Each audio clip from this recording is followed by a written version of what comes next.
अस्सलाम वालेकुम। उम्मीद करती हूँ मेरी पिछली वाली वीडियो आपको बहुत ज़्यादा पसंद आई होगी। पिछली वीडियो में हमने technical terms of accounting discuss किया था। इस वीडियो में हम लोग इसे और ज़्यादा डिटेल में पढ़ेंगे।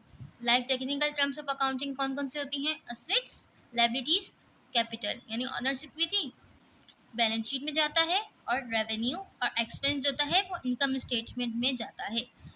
एसेट्स तो जो होते हैं वो रिसोर्सेज होते हैं, और लाइबिलिटीज़ और कैपिटल जो होते हैं वो सोर्सेज होते हैं। जिससे हमें क्या पता चलता है? बिजनेस की हमें पोजीशन पता चलती है। दैट्स वाई से हम पोजीशन स्टेटमेंट भी कहते हैं। इसके बाद रेवेन्यू और एक्सपेंस की बात की जाए तो हम इसे इनकम स्टेटमेंट कहते हैं, और दूसरा इसका नाम है profit and loss account.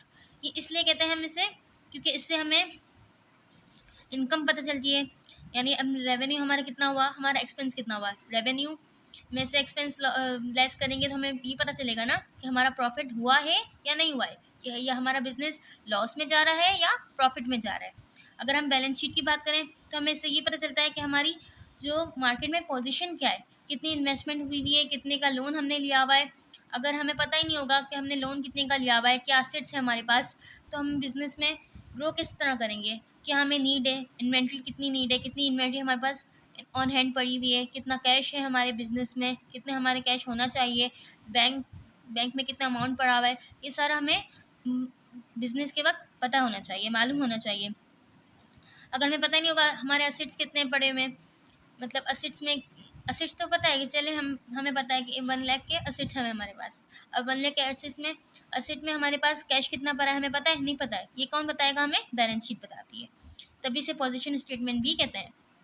Then income statement की बात की जाए तो वो हमें ये बताती है कि प्रॉफिट हो रहा है या लॉस हो रहा है, मतलब वो रेवेन्यू इनकम जनरेट कर रही है या नहीं कर रहा वो बिज़नेस। अगर नहीं कर रहा तो क्या वजूहत हैं, कौन से एक्सपेंसेस ज़्यादा हो रहे हैं, किस एक्सपेंस को हमें कम करने की ज़रूरत है। ये सारा कौन करेगा? इनकम स्टेटमेंट करेगा।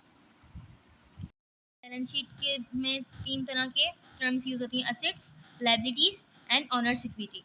अब सबसे पहले एसेट्स की बात करेंगे। एसेट्स 2 तरह के होते हैं, एक होते हैं करंट एसेट्स और एक होते हैं लॉन्ग टर्म एसेट्स। सबसे पहले हम करंट एसेट्स की बात करेंगे। करंट एसेट्स को हम शॉर्ट टर्म एसेट्स भी कहते हैं। कैश, कैश सबको पता है, पेपर मनी जो कि नॉर्मली हर किसी ने देखा होता है, जो हमारे हाथ में होता है आराम से, easy to use, easy to purchase. Then इसके बाद आता है हमारे पास बैंक। बैंक हमारे पास आता है, बैंक में आता है plastic money, credit card, debit card, ATM cards. ये भी सारे बैंक की फीचर्स हैं जो हमें बैंक ने प्रोवाइड किए हैं। आजकल तो ऑनलाइन बैंकिंग सिस्टम भी आ गया है जो हमारे मोबाइल में होता है। 1 फिंगरप्रिंट पे पैसे ट्रांसफ़र आराम से जाते हैं, जिसे डायरेक्ट डिपॉजिट भी कहते हैं। इसी तरह से बैंक के अलावा बैंक अकाउंट के अंदर कितने पैसे पड़े हैं, ये सारा बैंक हमें बताता है। देन इसके बाद है अकाउंट रिसीवेबल। अकाउंट रिसीवेबल वो टर्म होती है अगर आपने, जैसे मैंने आपको बताया था कि हमने कोई सेल की तो एंट्री क्या बनती है? Account receivable debit, sales credit, dual entry system.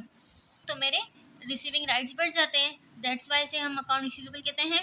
मतलब रिसीवेबल राइट्स बढ़ गए तो इसे हमने इसका क्या नाम दिया? Accounts receivable. कि मैं इससे मतलब मैंने ये सेल किए और मैं अब इससे इतने पैसे मांगती हूँ या मांगता हूँ। देन इसके बाद आता है नोट्स रिसीवेबल, जिसे हम बिल्स रिसीवेबल भी कहते हैं। नोट्स रिसीवेबल क्या होता है? वर्बली नहीं होता, रिटर्न प्रूफ होता है। और जो अकाउंट रिसीवेबल होता है बस इतना ही फ़र्क होता है, ये वर्बली होता है, मतलब जो कस्टमर होता है और जो सप्लायर होता है उन दोनों के बीच में होता है ये कॉन्ट्रैक्ट, तो ये वर्बली होता है। मतलब दो जनों को पता होगा, इसके अलावा किसी को इस बात का पता नहीं होगा। बट जो नोट्स रिसीवेबल या बिल्स रिसीवेबल होगा वो रिटर्न प्रूफ में होगा, तो उसका हर किसी को पता होगा, क्योंकि वो रिटर्न बेसिस पे होगा, सिग्नेचर्स वगैरह। सेलर जो होता है वो कस्टमर को सू कर सकता है at the after the period of that time. ऐसा नहीं कि मैंने आपको कल कल सेल किया, देन अगले दिन ही मैं आपसे कह रही हूँ कि आप मुझे पेमेंट दो। ऐसा नहीं होता, उसमें एक टाइम होता है, डेट होती है कि आप उस डेट के बाद जाके उससे वो वो प्राइस वसूल कर सकते हो। इससे पहले आप वो अमाउंट नहीं ले सकते उससे जाके। और इससे पहले अगर आप जाओगे कोर्ट पे जाओगे तो कोर्ट भी यही बोलेगा कि आपने जैसे अगर 16 डेट लिखी है मैंने 16 मई, अगर मैं 16 मार्च को चली जाती हूँ तो वो मुझे पेमेंट नहीं देगा। 16 मई का मुझे वेट करना पड़ेगा, लाजमी है। इसके बाद है मर्चेंडाइज इन्वेंट्री। मर्चेंडाइज इन्वेंट्री वो इन्वेंट्री होती है जो हम रीसेल पर्पस के लिए परचेज करते हैं। जैसे अब मेरा बिजनेस है स्टेशनरी का, जो वो मैं रीसेल पर्पस के लिए परचेज कर रही हूँ, तो वो मेरी इन्वेंट्री होगी। अगर मैं फर्नीचर रीसेल पर्पस के लिए परचेज करती हूँ तो वो मेरी इन्वेंट्री होगी। मैंने आपको बताया था ना, अगर फर्नीचर मैं रीसेल पर्पस के लिए परचेज करूँगी तो वो मेरी इन्वेंट्री होगी, नहीं तो वो मेरा फिक्स एसेट्स होगा, क्योंकि फिक्स एसेट वो होते हैं जो 1 साल से ज़्यादा अरसे के लिए रहते हैं। ये जो इन्वेंट्री होती है, ये करंट एसेट्स जो होते हैं वो शॉर्ट टर्म एसेट्स इसलिए भी कहते हैं क्योंकि ये शॉर्ट पीरियड ऑफ टाइम होते हैं, लाइक 1 ईयर के बाद उसकी चेंज हो जाते हैं। जैसे अगर मैं कैश की बात करूँ तो कैश क्या मेरे पास 1 साल बाद भी उतना ही रहेगा? अगर मेरे पास अभी ऑन हैंड मेरे पास 20,000 है, तो क्या अगले साल भी मेरे पास 20,000 होगा? नहीं, मेरे पास कैश की अमाउंट है वो चेंज होती रहेगी। कभी मैं सेल कर दूँगी तो मेरे पास जैसे 1,20,000 हो गए, मतलब मैंने 1,00,000 की सेल कर दी तो मेरे पास 1,20,000 हो गए। अगर यही मैं अगर कोई चीज़ परचेज़ कर लेती हूँ, कोई इन्वेंट्री परचेज़ कर लेती हूँ, कोई फर्नीचर, कोई एसेट और परचेज़ करती हूँ, या मैं अपना लोन पे आउट करती हूँ, तो मेरा कैश कम हो जाएगा। तो फ्लक्चुएशन तो होती रहती है कैश में, बैंक में, और ये जो शॉर्ट टर्म जो होते हैं ना, इसमें बार-बार फ्लक्चुएशन होती रहती है। अब इन्वेंट्री का भी यही हिसाब-किताब है। अब मैंने सेल की परचेज़ की, तो जो ईयर के स्टार्ट में होगी, ज़रूरी थोड़ी ना वही बिल्कुल सेम अमाउंट की ईयर के एंड में पड़ी हो, बिल्कुल भी नहीं, क्योंकि ये हम लीगल पर्पस के लिए परचेज करते हैं, दैट्स वाई। अब मार्केटेबल सिक्योरिटीज़ वो सिक्योरिटीज़ होती हैं जो गवर्नमेंट प्रोवाइड करती है, कि सबसे बेस्ट एग्जांपल है प्राइस बॉन्ड। अगर आप मार्केट में कभी आपने प्राइस बॉन्ड देखा हो, 750 वाला, 1500 वाला, अभी तो खैर 40,000 वाले बंद नहीं हुए, लेकिन इसमें मिलते हैं। अगर आप अगर आप फाइलर वगैरह बन जाते हैं तो आपको वो प्रोवाइड करते हैं, यानी कि वो आपके नाम पे रजिस्टर्ड होते हैं, लेकिन हर कोई नहीं लेता आपको। तो ये प्राइस बॉन्ड्स इस तरह से 1500 वाले, 750 वाले, ये सारे।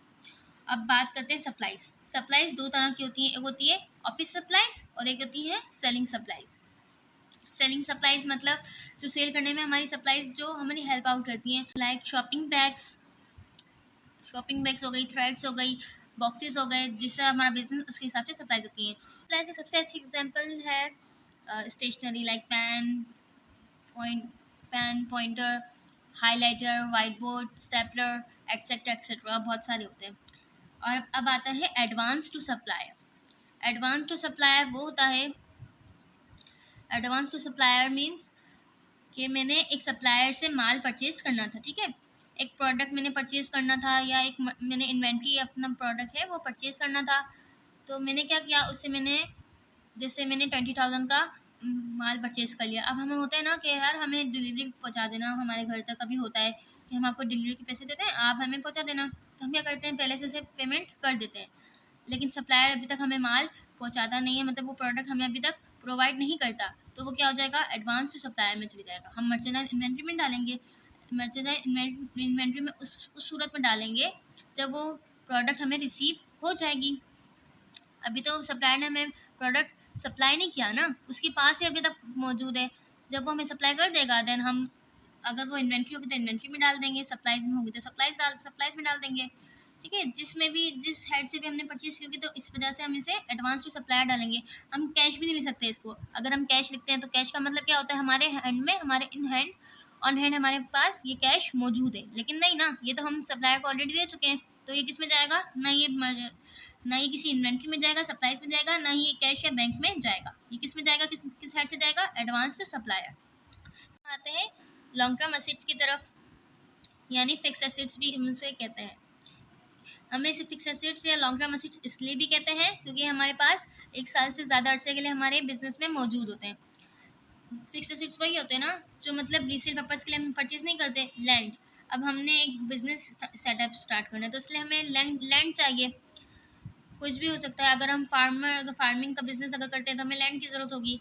इसी तरह से अगर हम कोई प्रोडक्शन हाउस खोलते हैं तो उसके लिए हमें लैंड की ज़रूरत होगी, बिल्डिंग। अगर हम एक ऑफ़िस खोलना चाह रहे हैं तो उसके लिए भी हमें बिल्डिंग की एक नीड होगी। इसके बाद इक्विपमेंट में आपको बताया था ना, जितनी भी इलेक्ट्रॉनिक आइटम्स जो होती हैं वो सारी इक्विपमेंट के हेड्स में जाती हैं। मशीनरी में, अगर हम कोई इंडस्ट्री अगर ओपन करते हैं, उसमें मशीनरीज की बहुत ज़्यादा नीड होती है। तो वो जो बड़े बड़े प्लांट्स होते हैं, जो सारी मशीनरीज होती हैं, प्लांट एंड मशीनरी के नाम से होता है, तो वो किस में जाता है, वो सारा हेड किस में जाता है, मशीनरीज में जाता है। ऑटोमोबाइल्स लाइक कार्स वगैरह होती हैं, सुजुकी होती हैं, जो भी हमें नीड होती है तो वो ऑटोमोबाइल्स के हेड में जाती है। Furniture and fixture like furniture तो आपको पता ही है, कबर्ड्स, बेड्स, बेड से तो नीड खैर नहीं होती, इसके अलावा चेयर्स वगैरह, टेबल वगैरह, तो फर्नीचर एंड फिक्सचर में ये सारा कुछ इंक्लूड होता है। देन इसके बाद हम बात करते हैं कॉन्ट्रा एसेट्स की। कॉन्ट्रा एसेट्स जो होते हैं वो हमारे जो एसेट्स होते हैं उनको कम करते हैं। कॉन्ट्रा एसेट्स में सबसे पहले है allowance for bad debt. Allowance for bad that means estimation in the value of account receivable. अब अकाउंट रिसीवेबल मैंने बताया था ना, ये वर्बली होता है, ये इसका कोई हमारे पास रिटर्न प्रूफ नहीं होता। ये कौन कौन जानता है, सप्लायर को पता होता है ये बात, और जो कस्टमर होता है जिसने परचेज किया होता है उसे पता होती है ये बात कि ये अकाउंट कि इसने मुझसे उधार लिया या मुझे इसको उधार देना है, ठीक है। तो इसके लिए क्या होता है कि हर कोई कस्टमर मतलब इतना अच्छा नहीं होता कि वो पैसे वक्त पे दे दे, या मतलब कोई वक्त पे दे भी देता है, कोई नहीं भी देता, तो अब हमें पता नहीं होता। लेकिन अंदाज़ा हो जाता है कि वो कस्टमर जो है वो हमें पैसे अमाउंट हमारी पेमेंट हमारी नहीं देगा, तो हम क्या करते हैं, एस्टिमेशन लगाते हैं कि ये हमारे पूरी अमाउंट नहीं प्रोवाइड करेगा, तो हम क्या करते हैं, नहीं देगा वो पेमेंट हमें, तो हम क्या करते हैं, इसकी एस्टिमेशन करते हैं। तो इसके लिए हम एक अकाउंट क्रिएट करते हैं अलाउंस फॉर बैड डेट का। ये थोड़ा सा डीप हो जाता है, बट थोड़ा सा इसलिए ओवरव्यू दे रही हूँ मैं, इतना ज़्यादा डीप नहीं जा रही मैं इस पर।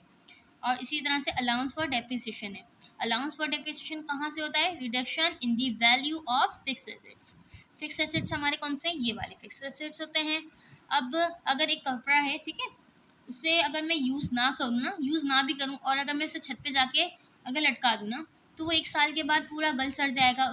उसको मैंने क्या हाथ लगाया, उसमें पहना नहीं, मैं पहनूंगी नहीं, उसे इस्तेमाल भी नहीं करूँगी, तब भी वो कपड़ा ख़राब हुआ। क्यों? क्योंकि जो इन्वायरमेंट होता है, जो हवा होती है, जो नमी होती है, जो धूप की सनलाइट होती है, उसकी वजह से वो चीज़ ख़राब होती है। सिर्फ कपड़े की बात नहीं है, कोई भी चीज़ होती है वो हर थोड़े टाइम बाद ख़राब हो ही जाती है।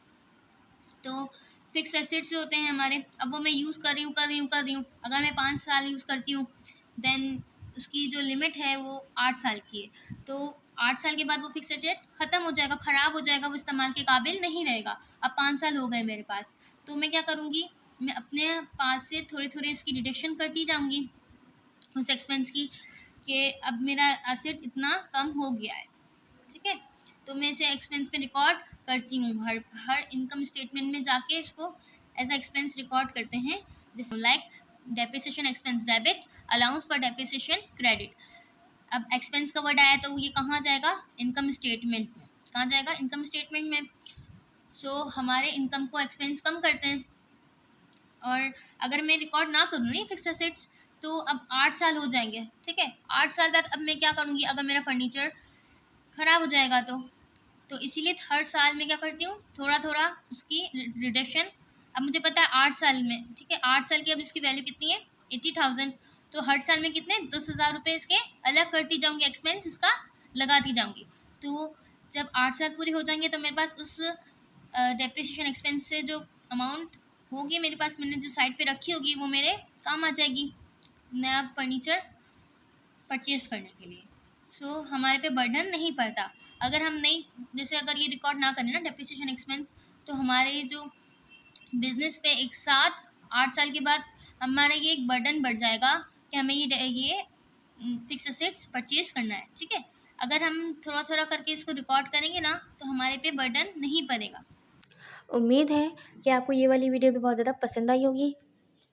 ये 1 पार्ट है, इसका पार्ट 2 इंशाल्लाह रात तक या कल तक इंशाल्लाह अपलोड कर दूँगी मैं। और वीडियो पसंद आए तो लाइक शेयर एंड सब्सक्राइब।